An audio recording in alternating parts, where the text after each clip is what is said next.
భార్గవి,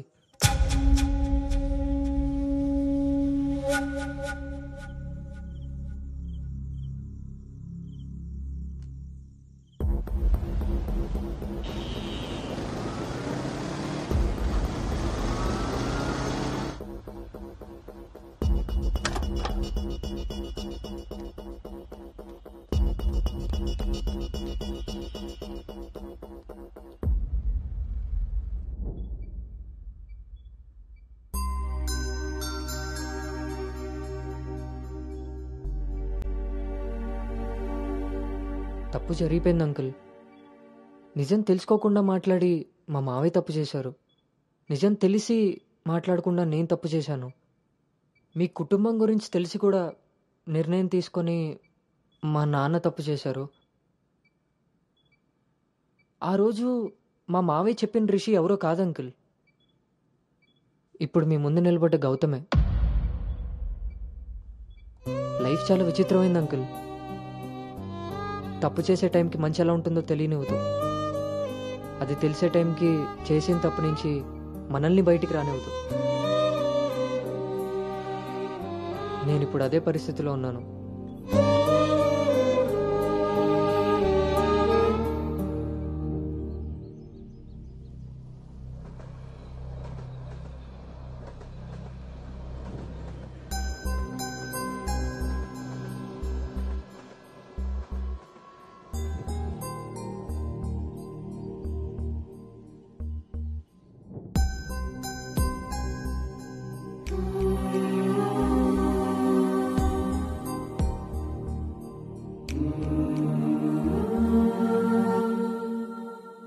అమ్మాయి విషయంలో తప్పు జరిగిందని తెలిసాక కోపాన్ని ఆపుకోలేకపోయాను.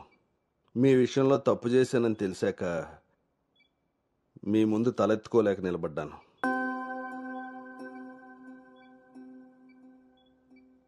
ఎదిగే పిల్లలకి స్వేచ్ఛనిచ్చే మనం మన పిల్లలు ఎదిగిపోయారన్న విషయం కూడా తల్లిదండ్రులుగా మనం గుర్తించగలగాలి. అయినా పెంపకం అంటే పిల్లలకి ఏమీ తెలియకుండా పెంచడం కాదు, వాళ్ళకన్నీ తెలియాలి.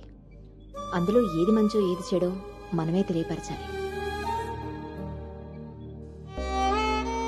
పిల్లల విషయంలో తప్పు మన పెంపకం అయితే పొరపాటు వాళ్ళ ప్రయాణం.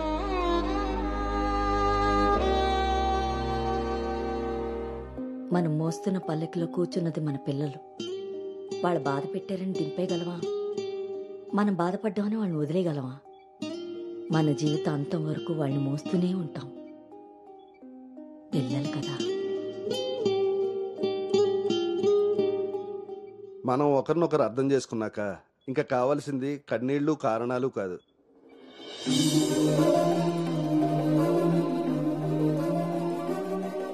నాకు ఈ పెళ్ళొద్దు నాన్న.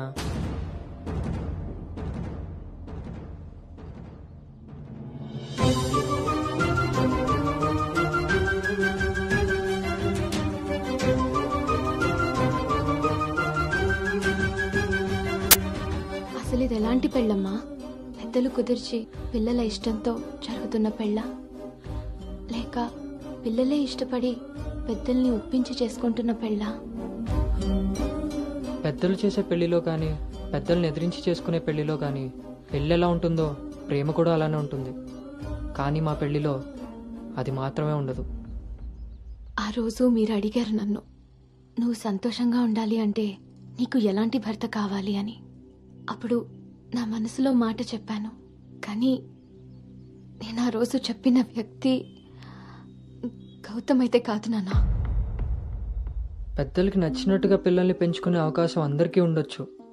పెద్దలకి నచ్చిన విధంగా పిల్లలు పెళ్లి చేసే అదృష్టం కొంతమందికే ఉంటుంది.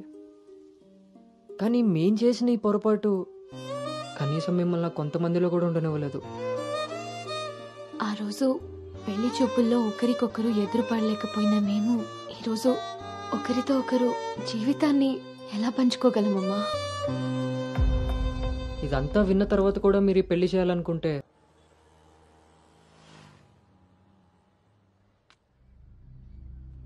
చిన్నతనం నుంచి నువ్వు నేను ఒకే ఊర్లో పెరిగాం. నిన్ను తాకిన గాలే నన్ను తాకింది, నువ్వు తాకిన నెలనే నేను తాకాను. మన పరిచయం విచిత్రం.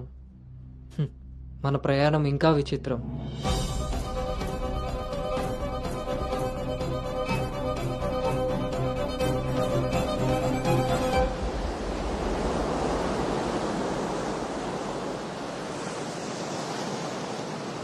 నీకు తెలియని విషయం ఏంటంటే మన పెళ్లి చూపులప్పుడు నేను నిన్ను చూశాను.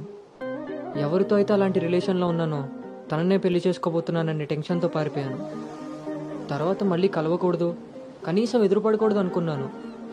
కానీ మన మనసులు మనల్ని కలపకపోయినా పరిస్థితులు మనం మళ్ళీ ఎదురుపడేలా చేశాయి. మనం కలిసిన ఈ కొన్ని రోజులే నా మనసులో ఉన్న ఫీలింగ్స్ని నేను అర్థం చేసుకునేలా చేశాయి.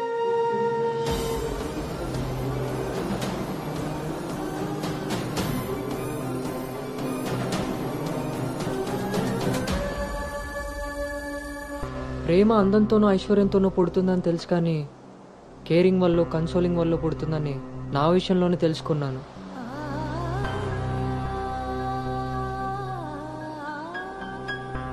అసలు నీకు నాకున్న సంబంధం ఏంటి?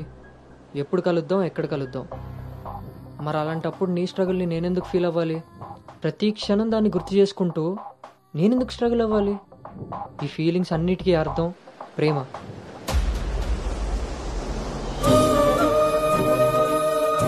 ఆ విషయం చెప్తే నన్ను తప్పుగా చూసి దూరం చేస్తావేమో అన్న భయంతో చెప్పలేకపోయాను. కానీ నువ్వు పెళ్లి చూపులకు ఒప్పుకున్నాక అర్థమైంది అది డౌట్ కాదు, నిజమని. ఎందుకో తెలుసా? నిన్ను చూసుకోవడానికి వచ్చే పెళ్లి కొడుకు నేను కాదని నీకు తెలుసు కాబట్టి. నువ్వు అక్కడ పెళ్లి చూపులకు ఒప్పుకున్నావంటే ఇక్కడ నన్ను లవ్ చేయట్లేదనే కదా. మరి నేనెందుకు ఒప్పుకున్నానో తెలుసా?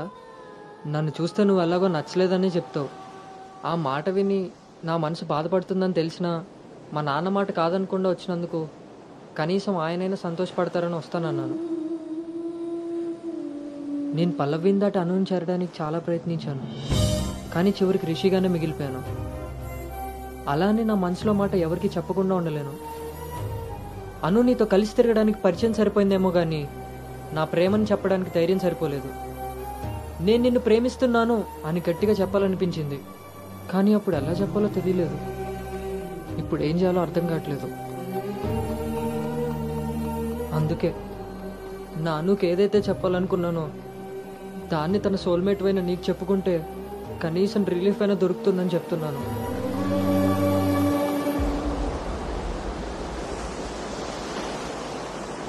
I love you Anu. I love you Anu.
Gautam,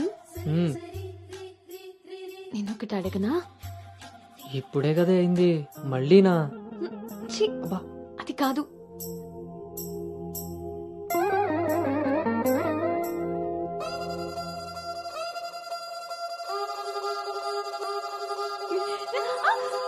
జాగ్రత్త.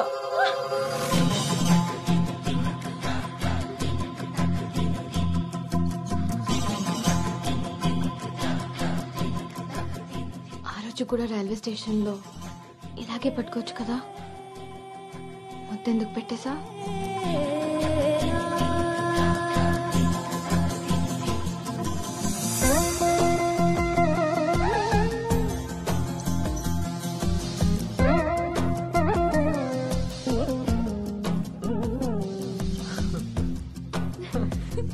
గౌతమ్ ఆగు. అను ప్లీజ్, ఇప్పుడు వద్దు. ఇప్పుడు కాక ఇంకెప్పుడు?